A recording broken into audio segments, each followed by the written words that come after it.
Selamat pagi, sugeng nginjing bolo-boloku semua dimanapun panjenengan berada. Semoga pagi ini teman-teman wis podo beraktivitas. Saya mulai pagi ini dengan makan ini nih.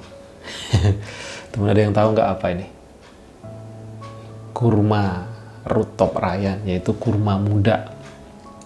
Jujur saya ini nih dulu nggak ngerti tuh apa tuh kurma muda, dan cenderung saya ini nggak suka yang namanya kurma, karena ya kalau nggak ngerasain kurma yang saya makan tuh kurma yang biasa-biasa aja, yang kalau bilang kelasnya rendahan lah gitu ya, dan di lidah saya kok nggak masuk gitu. Kalau dikasih kurma tuh saya nggak, bahkan kalau kadang istri beli itu ada di kulkas itu berbulan-bulan, kalau nggak ya ditaruh di tempat itu nggak kemakan gitu. Nah suatu saat saya ini kena korban iklan, ya bukan korban janji ya mas ya, korban iklan. Muncul ya, saya buka Facebook ada iklan, dan ini apa, iklan kurma ini Rutop ini. Di situ kelihatan, wah kok kayaknya enak banget, kerasnya krenyes gitu. Ada pantau, kok jadi tiba-tiba pengen gitu, wah gitulah. Terus saya coba lihat, oke lah, saya coba cek, klik gitu. Pas ngeliat harganya, wow, ini istimewa sekali. Kurma itu di kisaran 100 lebih ya, bahkan 200 waktu itu ya. 200, yang packing gede itu 250 saya ingat saya. Crazy, saya bilang, enak tapi kok harganya sadistis begini. Oke, saya close lah. Saya cobain, ambil renyah dulu nih. Akhirnya sudah waktu saya coba lagi. Kalau kita udah ngeklik di Facebook itu kan muncul lagi tuh. Wah sial nih, saya bilang. Akhirnya karena saya lihat lagi gitu, nah, terus saya cek, oh ada yang packingnya terkecil gitu, di bawah 100 saya cuman harganya pasnya saya agak lupa. Saya niatkan saya beli, saya cobain, ternyata ini baru yang namanya kurma yang saya suka gitu. Yang tadinya nggak suka, saya jatuh hati semenjak saat itu, dan saya terus konsumsi sampai detik ini gitu. Nah dari situ saya membaca lagi kan, ada loh join reseller ngejualan kurma gitu. Karena saya suka, saya seneng, saya coba join, dan alhamdulillah saya bisa berjualan dan berjalan gitu ya. Dan satu titik di akhir Desember 2019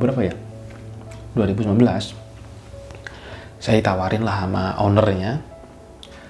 Saya tadinya kan ke admin, terus sama admin dikenalin dengan owner saya ngobrol gitu.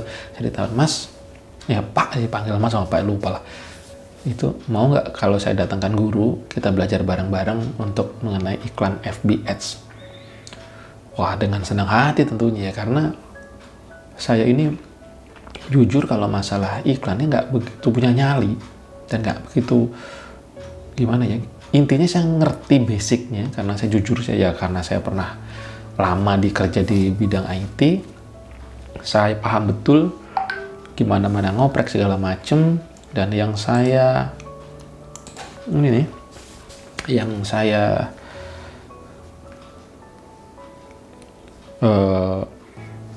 nggak bisa adalah gimana ya biar cair gitu loh. Ini yang saya lupa. Ya bukan lupa ya, ilmu saya kurang gitu, karena selama saya iklan boncos. Akhirnya waktu saya join 4 harian gitu. Nah di hari-hari terakhir crazy guys, kepala saya mau nyeng. Karena apa? Membaca analisis data gimana sih iklan itu, biar misalkan nih iklan ini yang bagus nilainya segini. Nah nilainya segini itu faktornya apa aja? Faktornya karena gambarnya jelek, karena copywritingnya nggak bagus, karena membosankan, itu aja gitu. Nah terus itu ada kayak rumus-rumusnya gitu. Wes pokoknya oleng gitu udah. Di hari keempat saya ngeblank, malah di puncaknya pelatihan saya ngeblank ya wes. Tapi yang saya dapat spiritnya adalah bahwa nggak usah takut ngiklan, budgetnya berapapun. Maksudnya gini, mau budget 1 juta pun, 2 juta per hari pun nggak usah takut, karena iklan itu bisa diukur gitu. Terus kedua, itulah yang membuat mindset saya berubah, saya berani ngiklan. Nah, saya jalankan iklan-iklan, saya pernah ngiklan tertinggi itu per hari 1 juta. Tetapi nggak saya jalankan terus gitu, karena saya cuma nyoba-nyoba, dan hasilnya masih kurang bagus. Terus saya coba lagi, praktek lagi, pernah yang paling lama, saya ngiklan itu per hari budget 500.000. Tapi saya coba analisis lagi, saya coba renung-renungin, akhirnya saya turunkan, yang saat per hari ini di angka 200 sampai 250.000 per hari. Untuk bisa menggaetkan dari situ saya bisa mendapatkan omset di kisaran berapa ya? Penjualan ya minimal sih nggak boncos lah. Ya kalau 200.000 minimal saya dapat 200.000 lah, kayak gitu kurang lebihnya, bahasa kasarnya. Atau kurang lebih kalau 200.000 ya sekarang malah udah bisa menembus 500, bisa 600 kayak gitu. Bahkan terkadang bisa sampai 1 juta gitu. Tapi intinya adalah pengen saya sampaikan bahwa ilmu dan belajar, dan kadang-kadang gitu ya kita nggak tahu dari mana, bayangkan dari cuma ngeklik iklan saya bisa dapat network jaringan bertambah. Kalau kita berbuat kebaikan, berbuat hal-hal yang kita terus impikan, kita cita-citakan, kita bermohon ke Allah, ada aja jalannya kebuka gitu. Jujur saya nggak punya network, saya nggak punya kenalan, saya nggak punya ini, saya nyari guru juga nggak punya kenalan lagi, terus mau ikut-ikut pelatihan yang tuh harganya kan JT gitu ya. Bagi saya kayaknya kok berat banget. Saya sempat waktu itu menekat, saya mau nyari hutang, saya mau pingin ikut pelatihan FBS ini yang perlu membayar kurang lebih 10-15 juta. Hampir saya mau nekat. Tapi saya masih maju mundur. Akhirnya wis lah. Tapi ya itu jalannya Allah, kita bermohon terus, ada aja ketemu orang seperti itu yang baik. Nah, dan pagi ini saya juga dapat kabar dari temen gitu ya. Temen saya ini termasuk yang rada gokil. Dulu juga bukan apa-apa gitu, bahkan kita itu bangkrut bareng gitu. Per hari ini barusan ngabarin WA gitu ya, omsetnya udah, bagi saya udah crazy gitu, udah more than 200 juta ke atas per hari. Saya bilang, kok bisa ya gitu. Nah, apa yang dilakukan? Kalau dia ini sekarang yang dilakukan adalah sedekah unlimited gitu ya. Dia coba berbagi karena memang udah mampu, dan tapi sebenarnya belum mampu, itulah yang dia melakukan itu dan bisa merubah. Dia sedekah misalkan minimal gitu udah 100 sampai 200.000 per hari untuk disedekahkan entah ke siapa aja gitu. Dan kedua juga melakukan ini apa namanya? Ya menghidupi anak yatim gitu ya. Beberapa ternyata mereka jadi pembuka jalan rezeki ya. Saya belajar lagi, oh iya, makanya ayo teman-teman, kita berbagi itu, sedekah itu yang pasti bukan uang. Kalau emang bisa uang bagus gitu, tapi minimal ya apa yang kita bisa seperti ini. Misalkan teman-teman lagi nyangkul kayak yang petani gitu ya, yang kerja keras, kerja bangunannya nggak masalah gitu. Kita syuting, bagaimana bekerja, bagaimana membuat ruangan yang bagus misalkan ya gitu, everyday. Jadi sebenarnya kalau saya perhatian konten-konten video seperti ini, apa namanya, saya nonton video sebenarnya yang natural sih ya, yang nggak neko-neko, yang nggak dibuat-buat ya, cuman yang bagus ya, yang pasti arahnya kameranya jelas, warnanya clear gitu ya. Nah oke. Saya tarik lagi, ini saya juga lagi ngelihat YouTube pagi ini Gordon Ramsay, satu chef internasional kalau salah ya, nggak tahu chef apa-apa, tapi yang saya lihat nih, salah satu videonya pas saya buka ini, berapa view-nya? 7 juta guys. Crazy saya bilang. Dan saya telusurin ininya, behind the scene-nya itu, dia kan pernah datang ke Indonesia ya, sama chef siapalah itu, saya lupa. Tapi sempat diceritakan oleh chef itu bahwa persiapannya itu waktu mau syuting di Indonesia luar biasa. Beberapa kamera yang nge-shoot dari bawah, dari atas, dari kanan, dari kiri, pergerakan masaknya, wajahnya gitu.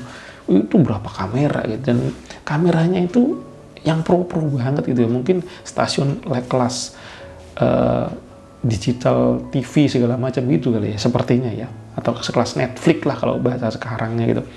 Pantas kok.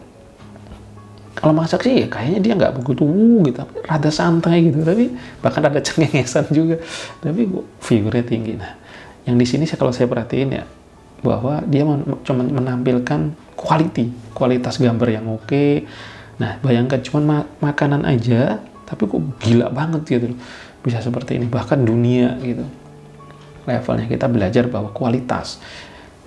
Kalau misalkan kayak kita itu ya, kurma ini kan kayak gini, biasa aja sebenarnya gitu, tapi pada saat dikemas bagus, diiklanin oke, fotonya keren, videonya keren, akan orang menarik, orang minat orang untuk membeli. Nah jujur saya sendiri juga masih banyak belajar di produk saya di Wondes, gimana sih saya ngembanginnya, segala macem. Everyday saya belajar. Saya coba, sekarang udah coba terus berkoordinasi dengan bunda, istri gitu. Karena kita kalau sendiri juga nggak bisa bertumbuh ya, coba sharing segala macem. Kadang berantem, untuk sharing dimana aja berantem, karena ya beda pola pikir ya, tapi kita untuk menggali potensi ide-ide.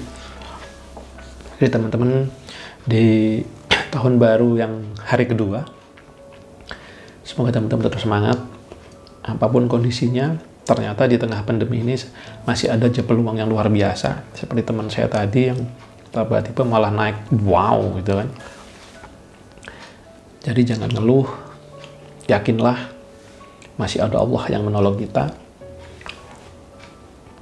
Allah Maha Kaya, Allah Maha Segalanya, Allah Maha Luar Biasa. Bermohonlah sebermohon-mohonnya, lakukan perintahnya, jauhi larangannya lah gitu. Kita saling ingetin aja. Saya jauh banget masih kurangnya, sering melanggar, sering kagak beres gitu ya namanya ini. Tapi ya nggak ada kata terlambat untuk memulai gitu. Moga bagi-bagi ini tetap oke bos, jolali mangane. Kalau mau sehat, salah satunya konsumsi Rooftop Rayyan. Lumayan guys, 1 kotak tidak bikin bangkrut, tapi bikin sehat. Selamat pagi, assalamualaikum warahmatullahi wabarakatuh.